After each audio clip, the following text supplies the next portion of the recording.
a respeito desse trabalho é que, enfim, isso está sendo gravado 24 horas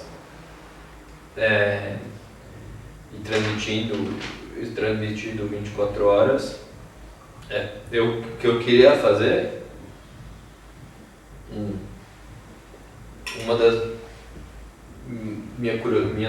maiores curiosidades assim, é que existe uma espécie de, assim, existiu e foi construído na história uma espécie de misticismo da onde surge a criação artística ou por que ela de fato existe, e existe um certo mito, assim, uma mitologia a respeito do artista e tal, e tem essa coisa que eu não sei quem fala, mas que se você tem uma câmera te filmando,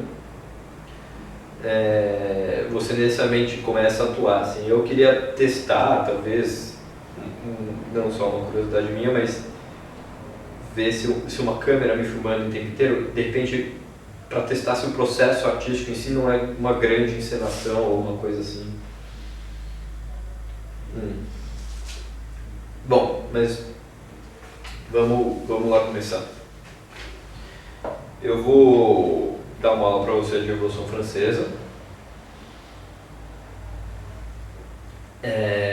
Primeiro, por que Revolução Francesa? Bom, deixa eu apagar isso aqui rapidinho.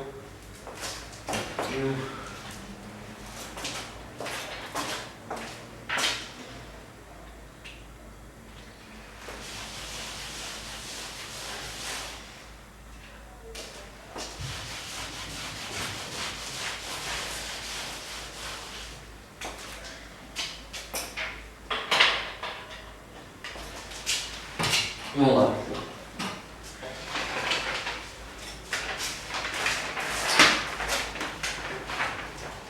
Bom,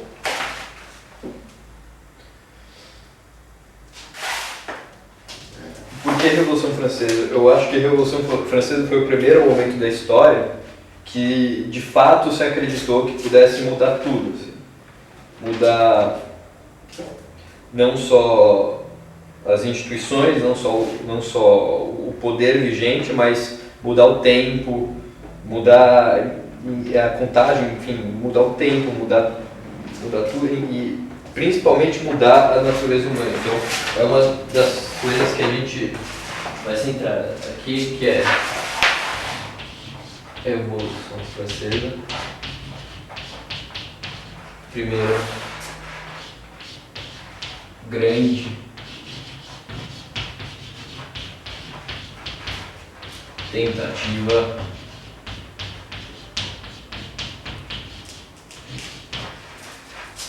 coletiva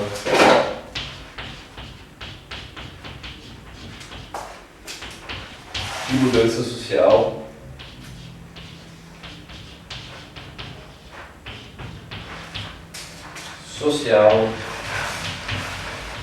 política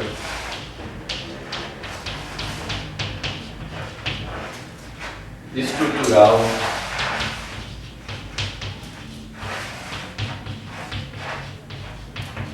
enfim.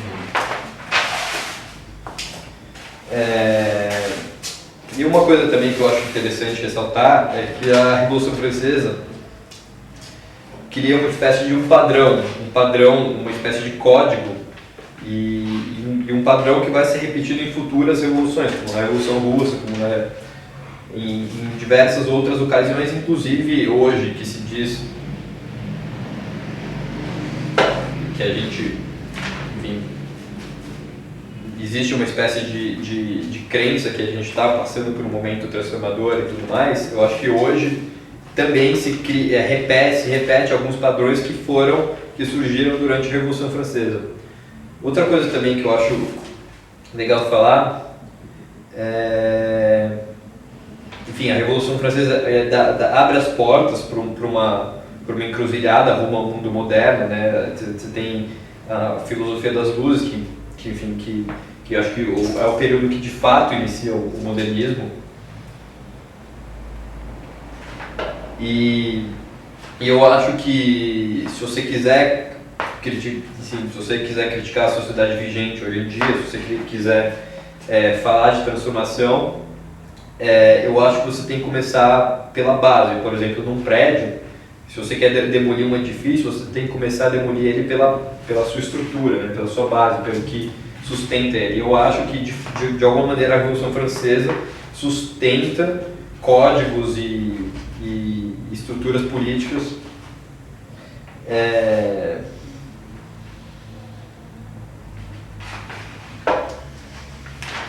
e vigentes hoje em dia.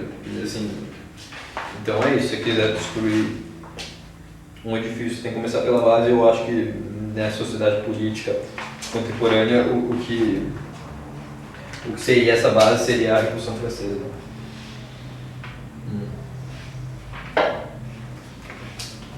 Tem outra coisa interessante que eu acho, é que a Revolução Francesa, assim, dentro do processo histórico de tudo que a gente passou e se tem registro hoje, eu acho que é um momento, tal como Hamlet, do Shakespeare, a hora que o Hamlet encontra o espírito do pai, assim, a hora que ele encontra o espírito do pai, ele tem um contato com um ancestral, um espírito que representa um ancestral, o Father Spirit, um espírito ancestral, e que isso de alguma maneira dá uma diretriz no papel que o protagonista vai seguir na narrativa. Então, a partir a narrativa da história do Hamlet inicia assim a partir da hora que ele encontra o espírito do pai, o Father Spirit. Eu acho que a Revolução Francesa é uma espécie enfim, segue esse padrão, porque você encontra com um espírito ancestral, que seria a República Romana, tem toda uma releitura da antiguidade, né, o classicismo, não sei o quê. E de alguma maneira isso muda a narrativa histórica, intervém no processo histórico de uma maneira enfim, completamente transformadora e dá rumo à caminhada rumo ao mundo moderno, isso que a gente chama de mundo moderno e tal. Então, bom, as primeiras coisas que eu queria falar, mas vamos lá. Em 1770, você tem em Versalhes, ninguém conseguiria prever o evento que estava por vir, em 1970. Luís XIV, antes disso, Versalhes foi construído por Luís XIV, que, enfim, transferiu o Palácio Real de Paris para uma cidade fora dela, a não sei quantos quilômetros dela, e construiu isso, que é essa invenção que foi Versalhes. Então,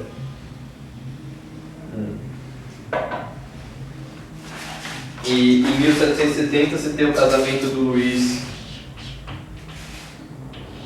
Capeto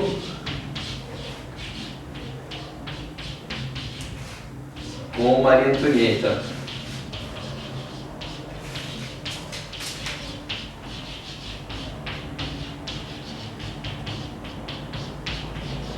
Que representava uma aliança que antes era, enfim, França e Áustria eram inimigos, e agora isso representava pela primeira vez na história uma aliança de fato e tal. E a Maria Antonieta era arquiduquesa, era a filha mais nova da imperatriz da Áustria. E, enfim, a França começa esse laço, essa aliança com a Prússia. E, bom, mais tarde, 8 anos se passam e o casamento ainda de fato não é consumado, porque o que se esperava o herdeiro e tal. E 8 anos se passam e não tem nada de herdeiro, e começam aquelas coisas que todo mundo já conhece, enfim, que você conhece. Se o Luís XVI não consegue ter filho, não sei o que lá. Mas enfim, dentro desse período de 8 anos, em que Luís XVI não consegue ter filho e tal, não sei o que, inicia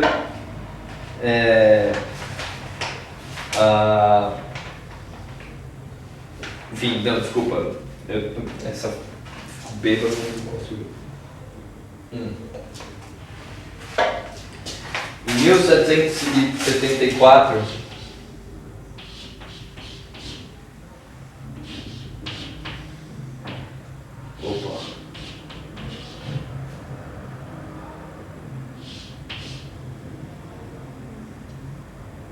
Luís XVI assume o poder, seu avô morre, Luís XV morre e Luís XVI assume o poder. E o que acontece é que 2 anos depois que Luís XVI assume o poder, em 1776, acontece a independência americana.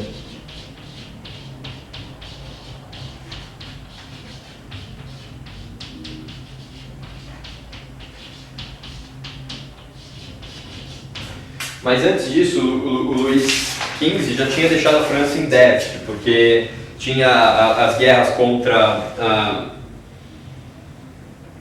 a Inglaterra, que se passaram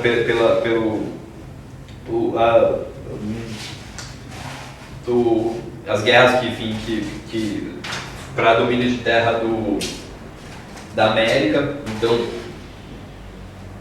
a França estava em guerra com a Inglaterra por disputas de terras na América, e o Luís XV perde essa guerra. Então o Luís XVI assume toda a falência do avô em relação à guerra, e em 1776, quando inicia a independência americana, a França investe tudo que tinha, de fato tudo que tinha, na independência dos Estados Unidos, como espécie de vingança ao avô do Luís XVI. Então, e nisso a França já se encontrava em crise, assim, e já tinha uma dívida enorme, e a França gasta 2 milhões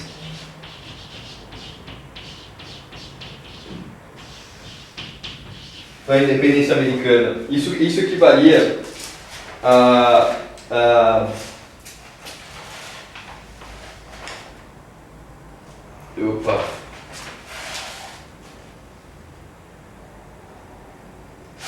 Isso equivalia a abrigar e sustentar 7 milhões de franceses nessa época. Então era muito dinheiro. E além de toda a monarquia, ajudava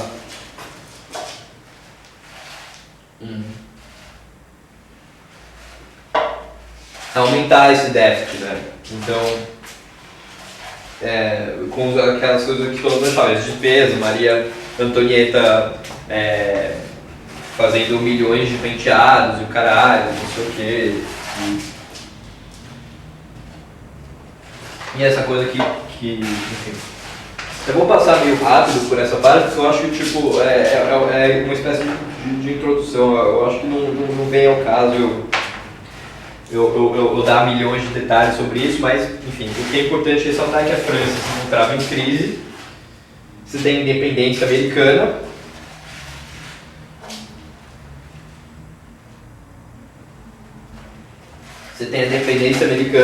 e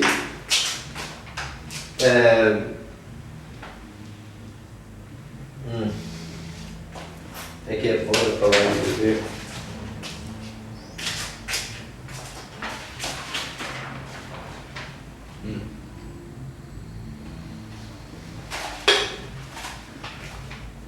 Que queria mais, você tem a independência americana que queria mais déficit ainda para a França. Então a França se encontra numa puta crise.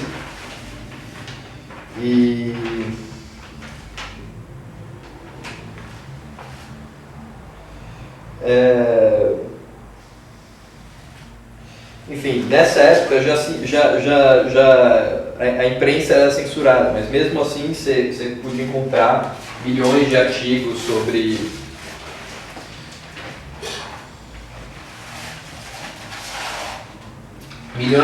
falando mal da monarquia, que Maria Antonieta era uma meretriz e que, enfim, várias charges a respeito a monarquia já não, vinha de uma série de, enfim, crise publicitária, assim. Luís XV já tinha perdido a guerra para a Inglaterra.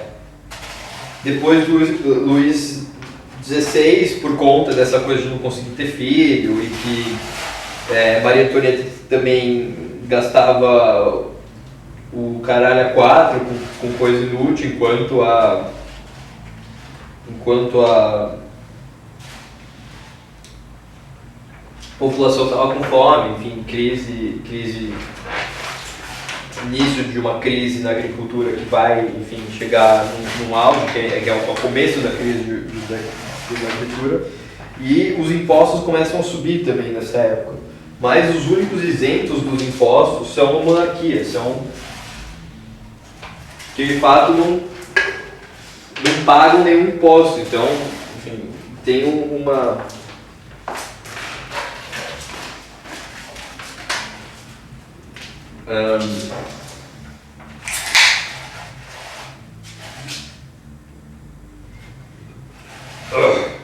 Antônio, desculpa.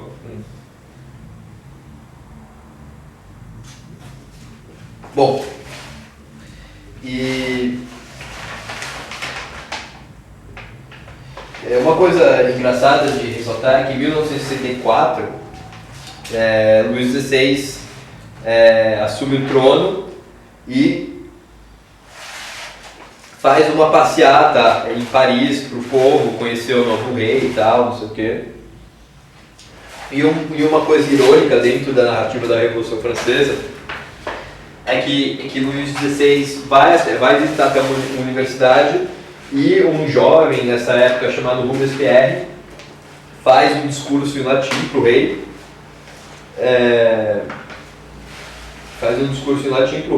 Enfim, eu não sei o que era o discurso, mas uma espécie de prosa, talvez citando alguma coisa assim. E é engraçado, porque Robespierre depois iria se tornar um dos maiores líderes, ou maior líder da Revolução. E você tem esse momento irônico, assim, que é o Robespierre recitando, enfim. Mas beleza. França na crise, depois da independência, depois do apoio à independência dos Estados Unidos, França aumenta ainda mais o seu déficit e cria e entra numa crise profunda. Você começa a ter fome, porque a farinha começa a inflacionar. A França deve milhões de reais, pega dinheiro emprestado dos bancos americanos e começa a dever cada vez mais para os bancos americanos. E em 1788 você tem o inverno mais forte da França dentro de 9 anos. O inverno mais terrível.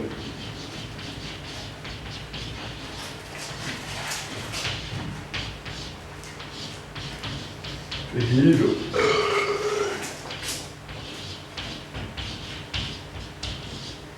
E tal, e deixa a França em crise. A França já vinha de crise, tem o preço da farinha está inflacionado, de repente tem uma crise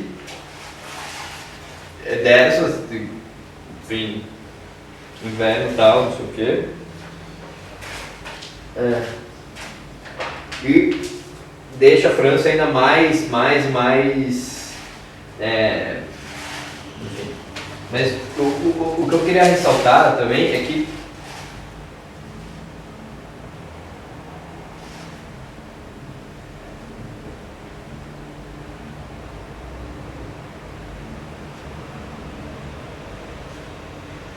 eita porra.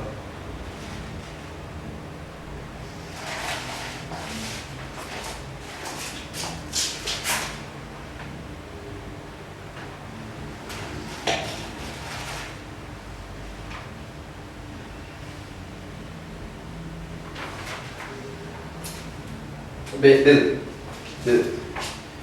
E, enfim, a monarquia nessa época está bem impopular, assim, e aquele mesmo jovem rapaz que estava ali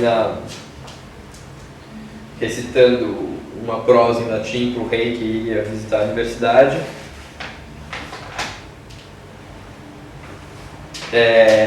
escreve uma notificação escrito: você sabe por que tanta gente necessitada? Pois a faustuosa existência de vocês devora em um dia a substância de 1000 homens. Ou seja, a monarquia, a França estava em crise, a monarquia estava pouco se fudendo. Continuou com aquela vida, enfim, completamente alienada e fora dos problemas, assim, os problemas, a crise na França não chegava na monarquia, mas chegava em peso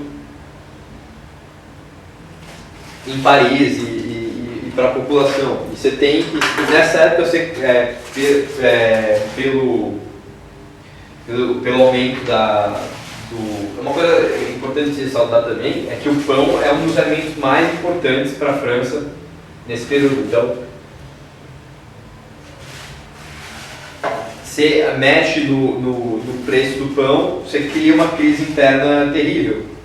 Então,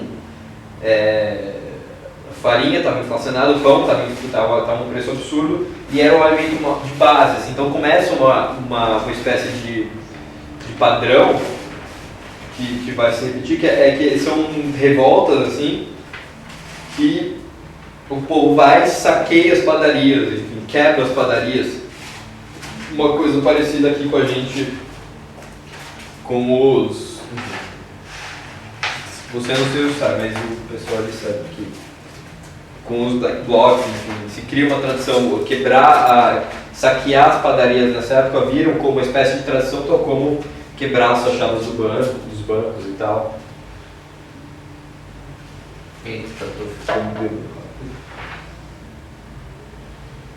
Bom, em 1778 o inverno mais longo, escassez de alimentos, preço da farinha disparou.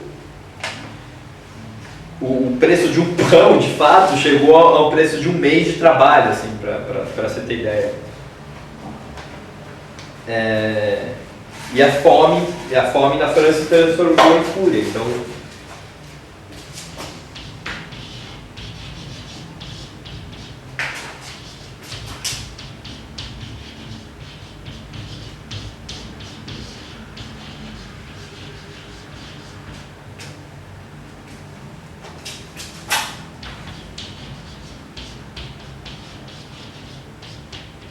e por que a fome se transforma em fúria? Nessa época já tem, enfim, a filosofia das luzes já de fato começa a ganhar uma espécie de popularidade.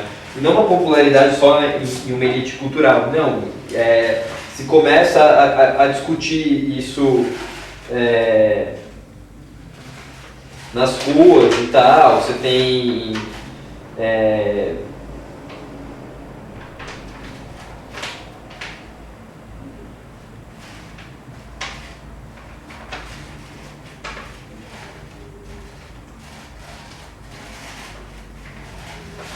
Eita.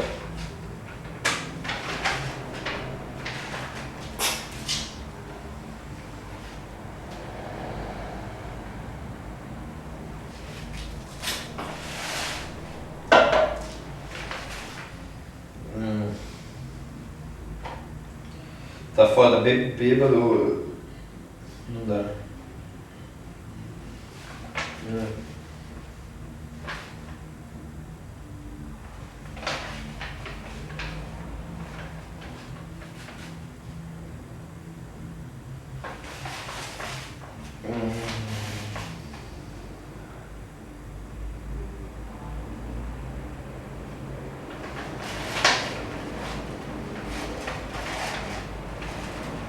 Bom, mas enfim, o iluminismo de fato ganha, se espalha pela população e de fato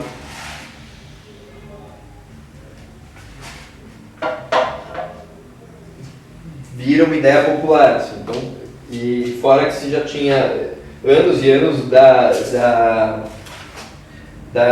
de uma crise de popularidade na monarquia, né? A monarquia estava completamente impopular e tal, não sei o quê. Então é fácil as pessoas começarem a entender que de fato se elas estão passando fome é uma culpa estrutural.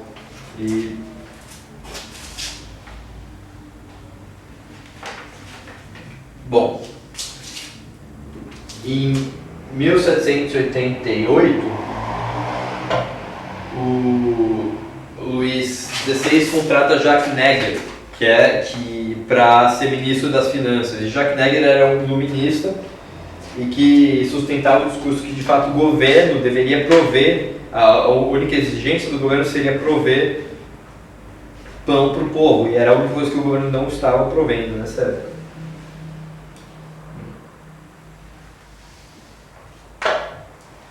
Então,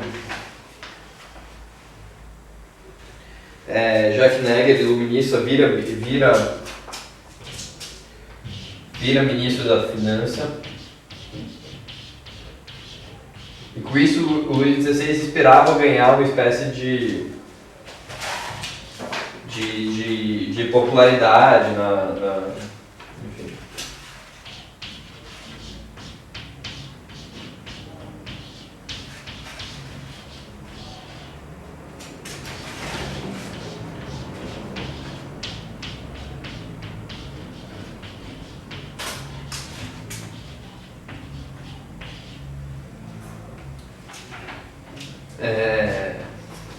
E quando Jacques Neger assume como ministro das Finanças, a primeira coisa que ele faz é uma coisa que não era feita em 170 anos, que era organizar as Assembleias Nacionais. O que eram as Assembleias Nacionais? Era a reunião dos 3 estados. Então, em 1789, você tem a Assembleia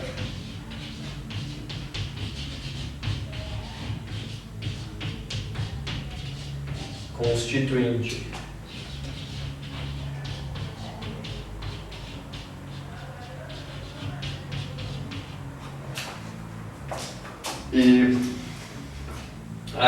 Que era a reunião dos 3 estados.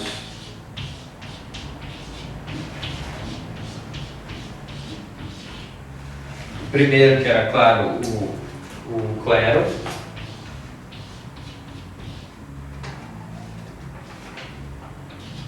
A igreja.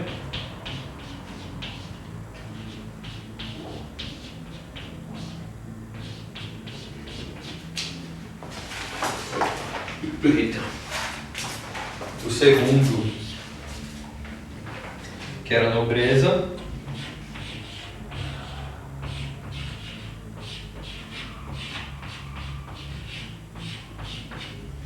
E o terceiro, que era todo o resto.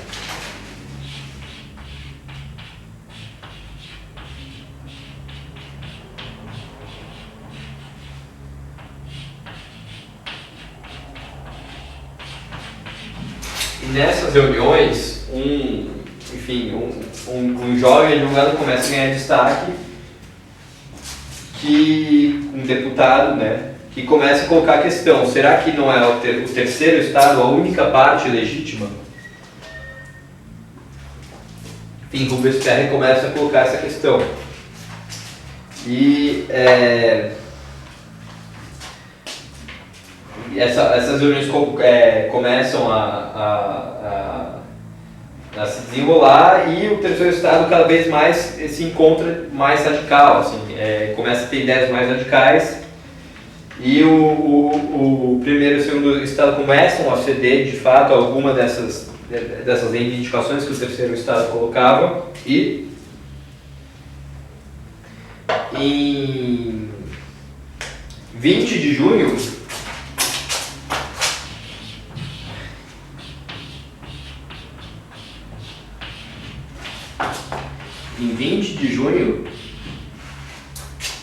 acontece o que foi o evento, quase como o evento que se dá início à Revolução, o primeiro marco da Revolução Francesa, que foi o juramento da quadra de pele. Pele é um jogo que é tipo um paredão, assim.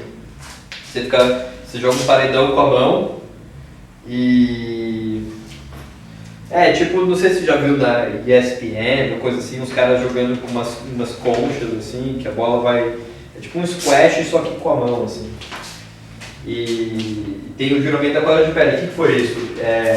A Assembleia ia se encontrar, ia ter a Assembleia Nacional, o terceiro estado é trancado para o lado de fora, de fato foi uma ordem do Luís XVI e tem uma espécie de revolta, um tal de Dr. Guillotine sugere que todos vão se encontrar numa quadra de pele, que se encontrava vazia, e de lá se tem o evento mais simbólico da Revolução. E o que eu acho que é simbólico, que vale a pena ressaltar aqui, que é o evento que dá início à Revolução Francesa se passa numa quadra de jogo, né? Uma quadra tipo que acontece, uma quadra que é feita para um jogo. Isso eu acho muito simbólico, assim, de fato, porque é um jogo, né? Mas aí eu deixo a questão. E lá, quem assume a frente quem faz, enfim, o juramento é o Sylvain Bari, que era prefeito de Paris, e anuncia a todos: peço à pátria que nunca se separe até que façamos uma constituição justa e honesta. Então todos juram e fazem a saudação romana que mais tarde vai se tornar o Harit, o caralho a quatro e tal.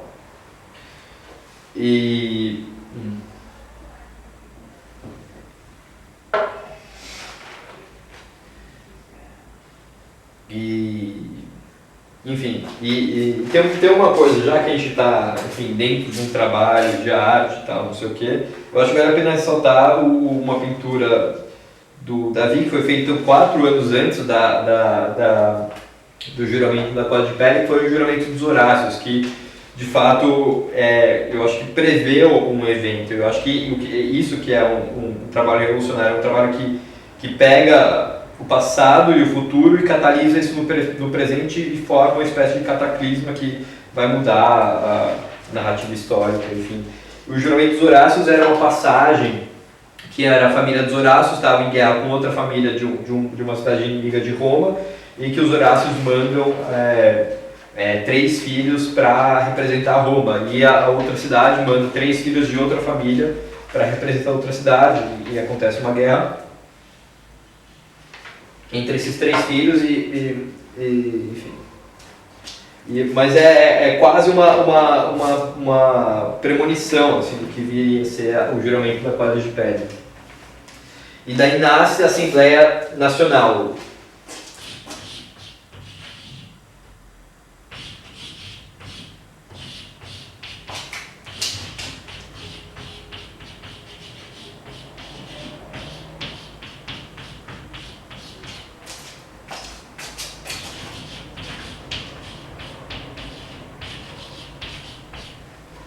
De fato, se inicia uma reforma política na França.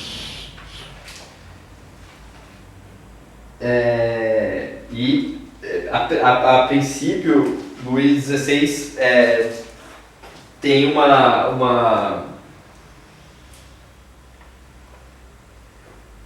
espécie de rejeição à Assembleia Nacional, ele não aprova, então ele demite o Jacques Neger, que era o seu ministro das Finanças, e no começo de julho de 89, tropas reais cercam Paris. Então, em 89 começa outra, enfim, vai dar início a um evento também muito marcante.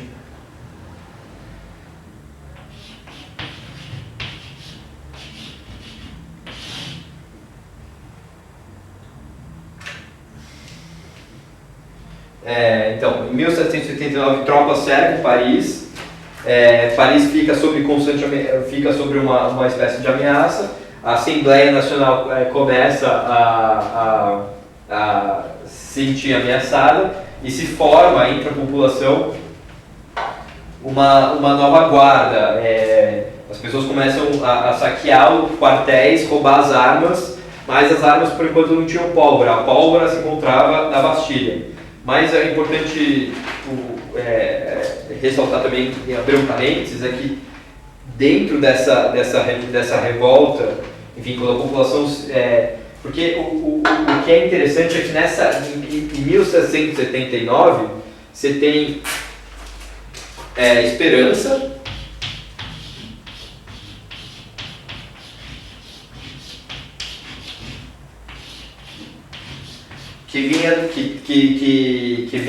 que era trazida pelas promessas do iluminismo, que de fato se espalham pela população, e pelas reformas políticas que a França, enfim, começa a viver. A Assembleia Nacional ganha de fato uma forma, mas você tem ao mesmo tempo crise, fome, então você tem ao mesmo tempo um desespero.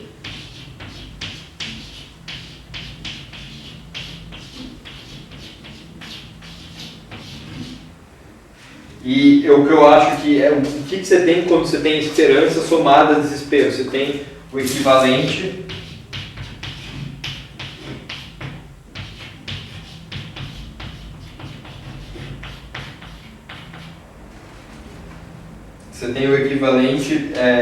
político à nitroglicerina.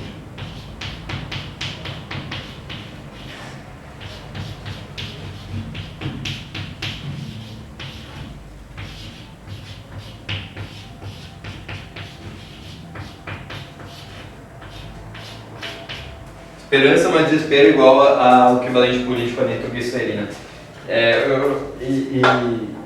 E é interessante, né? Se você for fazer um paralelo com as coisas que estão acontecendo hoje, assim, essa espécie de otimismo que vinha sendo depositado no Brasil, como o Brasil, a nova potência econômica, entra nessa nova classificação econômica, que, enfim, você tem promessa de um futuro desenvolvimento econômico, mas você tem várias crises sociais internas que mexem em todas as estruturas, enfim, políticas sociais do país. Você tem, de fato, um equivalente político à nitroglicerina. Você tem junho e todas essas coisas que aconteceram e tal, não sei o que. Eu tô meio bêbado, mas se você prestar atenção vai fazer sentido as coisas que eu tô falando.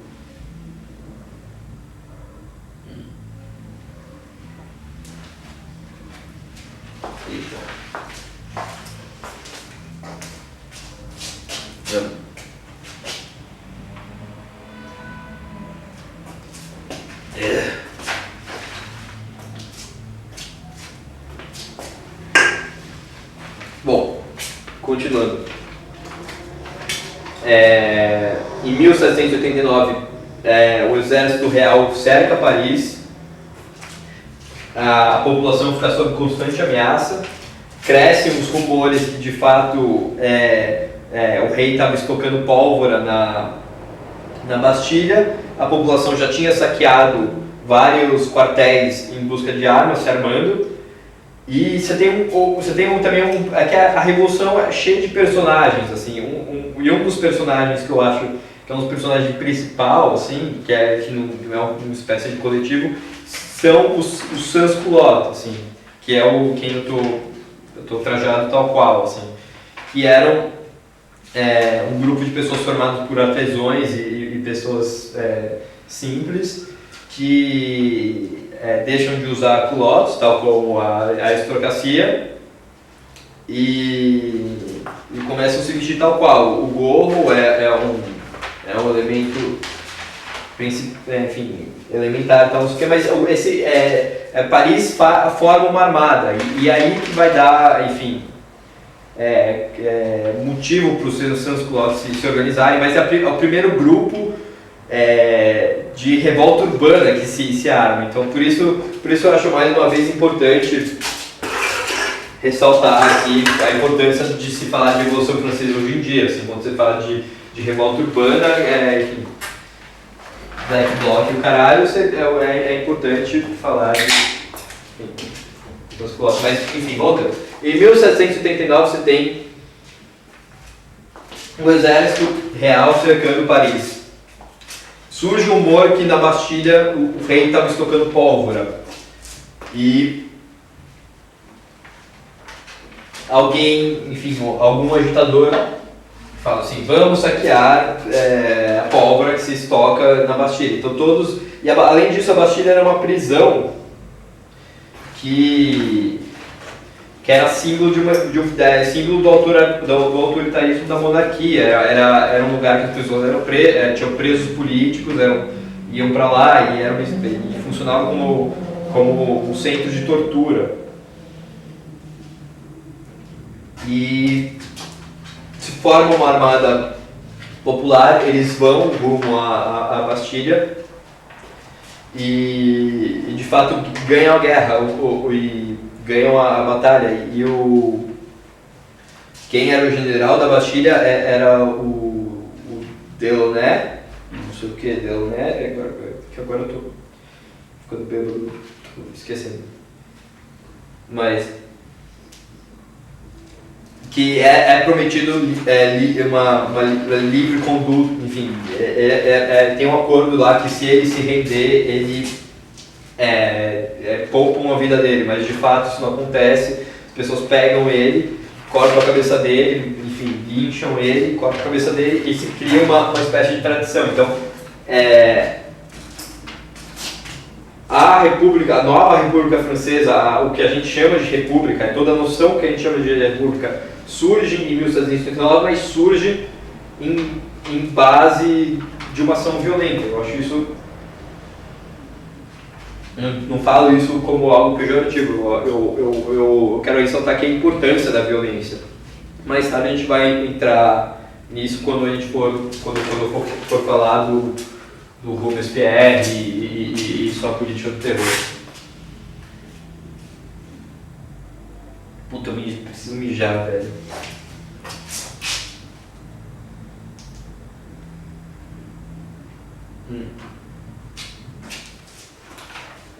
Mas vamos lá.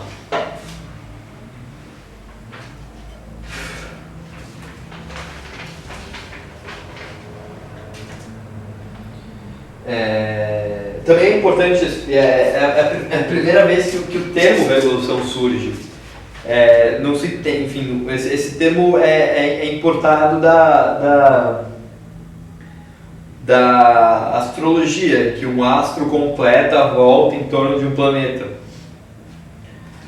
E eu acho também, mais uma vez, tal como o juramento da toalha de pele, enfim, eu acho simbólico esse termo se importado da astrologia, como se, enfim, a revolução fosse algo cíclico, enfim, a volta de um astro em torno do seu centro e tal. Eu vou no banheiro, cara, tá foda. Rapidinho.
Puta, velho, mijei o banheiro inteiro.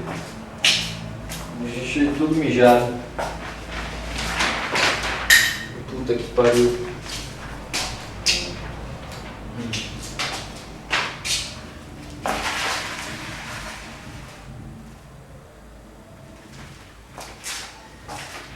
Porra, vamos lá.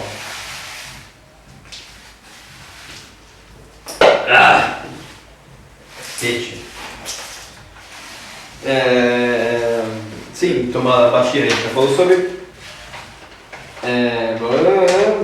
juramento quando teve, nasce uma Assembleia Nacional, tomada da Bastilha, termo Revolução surge, e uma coisa também, após a tomada da Bastilha, vamos lá continuar, você tem a demolição do monumento. De fato, a população toma consciência de que, de fato, eles são protagonistas de uma narrativa histórica. Então, se eles quiserem reescrever o passado ou redirecionar o que a gente tem por futuro, eles podem isso. Então, de fato, enfim, se não tinha pólvora em quantidade abundante, tal como na época, eles demolem a Bastilha tijolo por tijolo. Então, é um processo completamente lento, era uma coisa gigantesca, e tijolo por tijolo a Bastilha é demolida. E os tijolos começam a ser vendidos como uma espécie de souvenir, assim. Que eu acho interessante e tal. Mas, como eu disse, como Hamlet, assim, como a hora que Hamlet encontra o espírito do pai, o personagem se dá conta do papel que ele tem dentro dessa narrativa histórica e tal, no caso dessa narrativa do Hamlet, no caso da narrativa literária. E...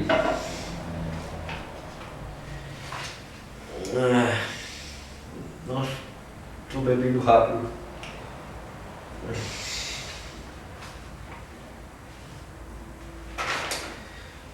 Beleza.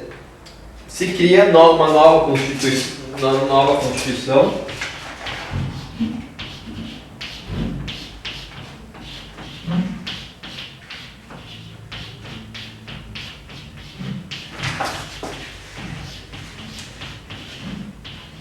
Mas antes disso, uma coisa, enfim, importante também que em 5 de outubro, logo 5 de outubro de 1789, logo após a queda da Bastilha, mulheres se reúnem em frente à prefeitura para protestar em relação aos impostos e em relação ao preço do pão.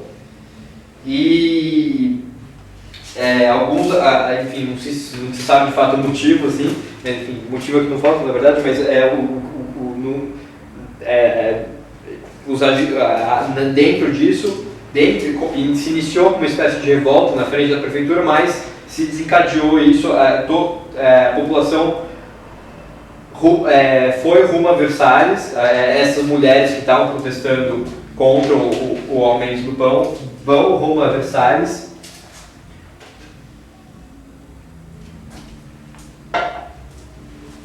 E daí, em 5 de...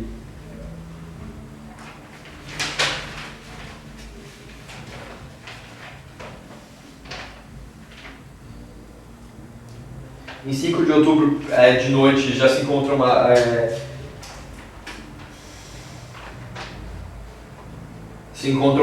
menor quantidade de gente acampada na frente de Versalhes. Eles invadem Versalhes enfim, quase a Maria Antonieta era completamente impopular, então a primeira coisa, quando essas mulheres invadem Versalhes, elas vão rumo ao quarto, tentam procurar o quarto de Maria Antonieta, mas enfim, a família real se traz a família real para Paris como prisioneiros. Família real é levada a Paris. Uma coisa que eu acho interessante também ressaltar é o caráter teatral espetacular, assim, da Revolução, que sem isso, de fato, ela não ia acontecer. A família real é trazida para Paris, mas como que isso acontece? Os guardas da família real são decapitados.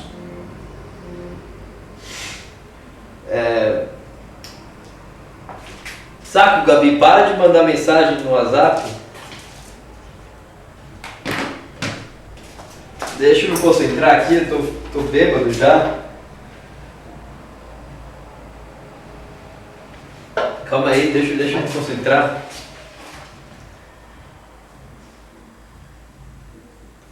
Mas fica aí, presta atenção.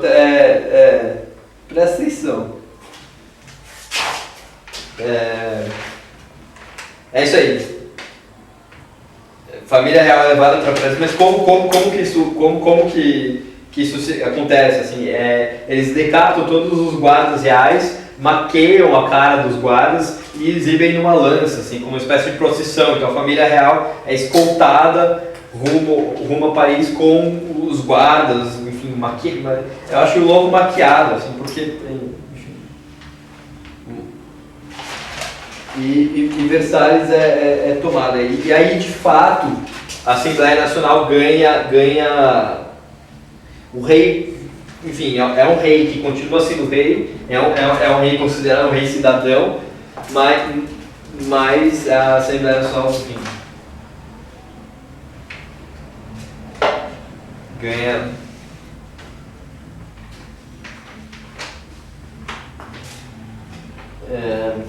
Cacete.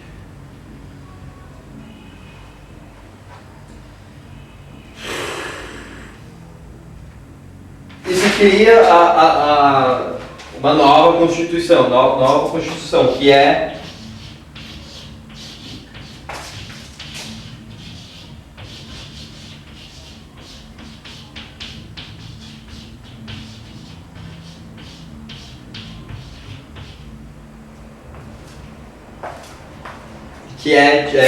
enfim, nomeada como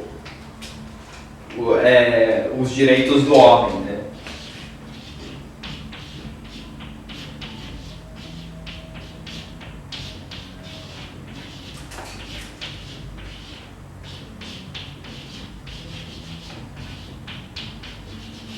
E nessa Constituição dos Direitos do Homem você tem o que vai ser a Constituição dos Direitos Humanos e toda essa coisa, mas e o que é engraçado é que Luís XVI, como uma espécie para se redimir da cacete.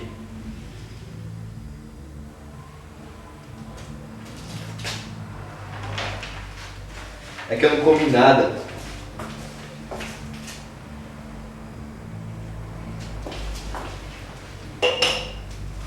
Luís XVI, como uma espécie de redenção, ele assina a Assembleia Nacional. Eu acho engraçado, enfim, ter a assinatura do Luís XVI.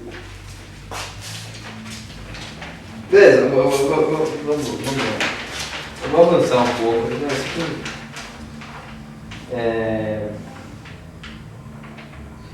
E aí Robespierre também começa a ganhar mais importância política. Ele exige o fim da censura, então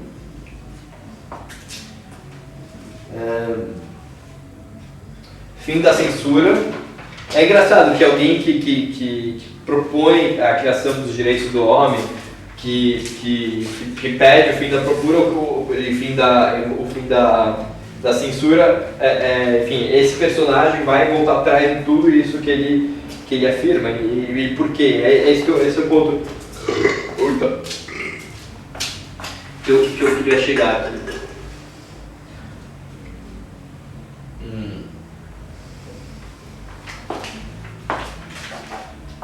Mas assim, vamos lá. Robespierre exige o fim da censura, então, porque antes a imprensa era censurada e tal, então agora a imprensa é livre. Você tem esse grande otimismo assim, nessa época.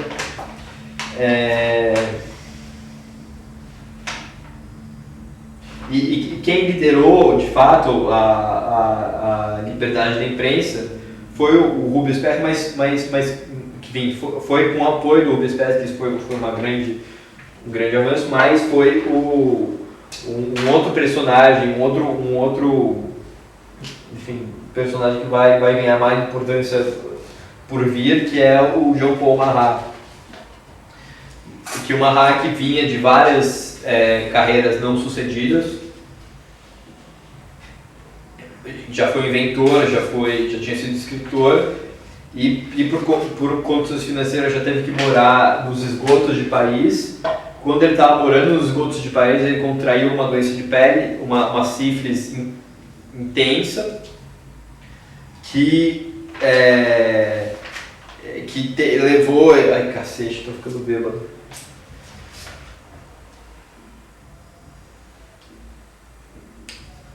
Que levou ele a... Ele tinha, por conta da sífilis que ele contraiu, vivendo os outros de país, ele teve que ficar... ele tinha que ficar em banhos medicinais o tempo inteiro. Então, enfim, ficava lá na banheira. Daí todo mundo conhece a pintura do Davi, que ele fica na banheira, tipo, tal como Cristo e tal. Sim.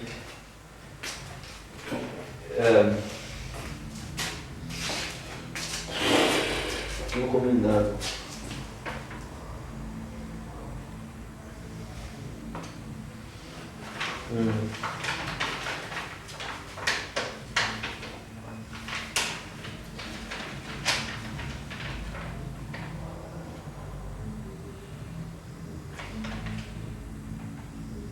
Bom, isso a gente está falando em 1790, que aí também já tem um grupo já bem definido, assim, que são os jacobinos, que se encontravam no monastério chamado Jacobino, por isso esse nome.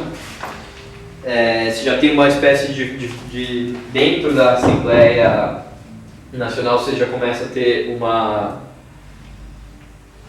divisão de grupos, assim, o que seria o que a gente hoje chama de esquerda e direita.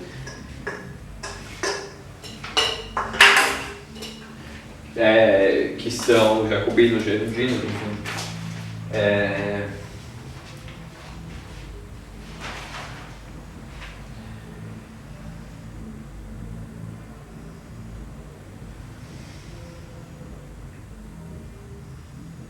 Mas em 1791,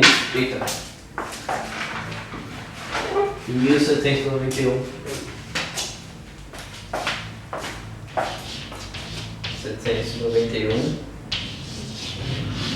família real tem que escapar.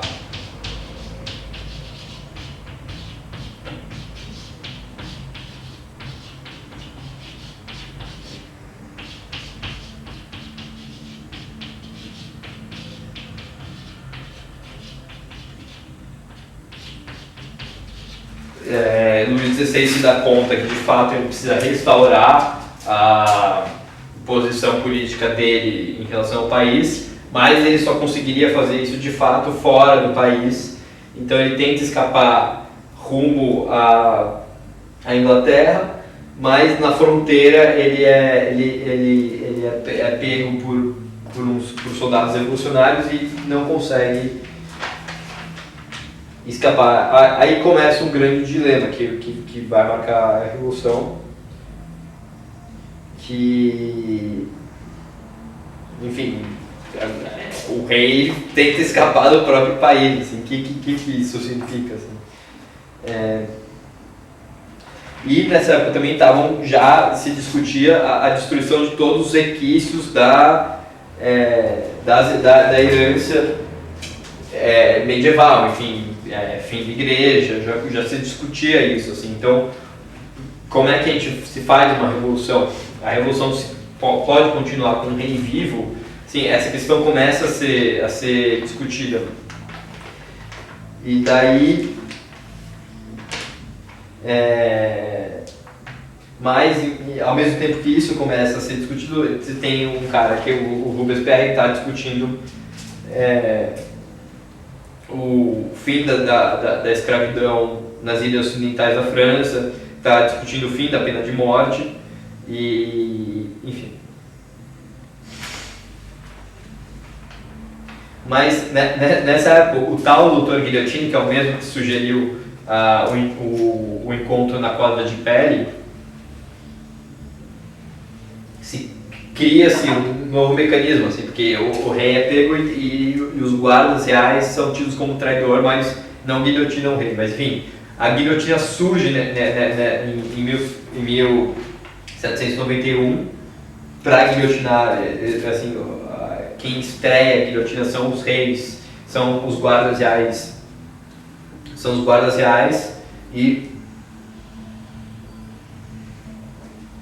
se a gente está tentando criar uma sociedade igualitária, enfim, e o cacete, a gente é igual na vida e igual na morte. Então se cria um mecanismo de igualdade na morte.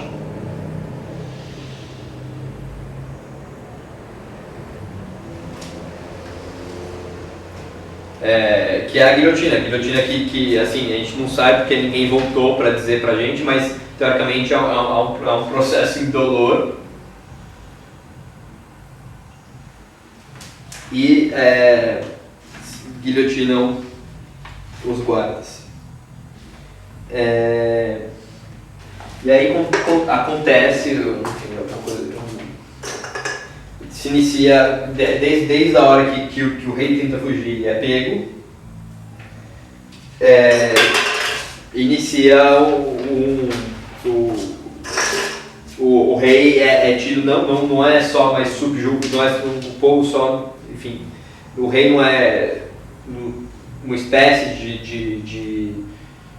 de prisioneiro, agora ele é de fato um prisioneiro. E quando a Áustria soube disso, começa a guerra